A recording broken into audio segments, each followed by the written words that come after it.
এইখানে এই লাল কাঠটিকে দেখছেন, এই লাল কাঠের গাছ যদি আপনার বাড়ির আশেপাশে হয়ে থাকে তাহলে ধরে নেন আপনি লাখ টাকার মালিক হয়ে গিয়েছেন। হ্যাঁ বন্ধুরা, আমি ঠিকই বলছি।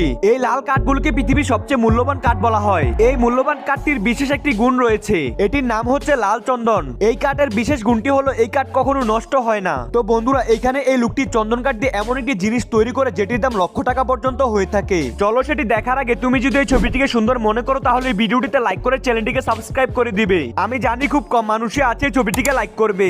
ওকে বন্ধুরা, তারপর এই কাঠগুলোকে গোল গোল করে রাউন্ড শেপ করে মেশিন দিয়ে কেটে নেয়। একসাথে অনেকগুলো কাটা হয়ে গেলে এগুলোকে ঘষে চকচকে করে নেয়। তারপর এগুলোকে মাঝ বরাবর ছিদ্র করে সুতো দিয়ে গিট দিয়ে দেয়। তো এটার ফাইনাল লুকটা তো তোমরা দেখতেই পাচ্ছ, কতটা অসাধারণ সুন্দর তসবি হয়ে গিয়েছে।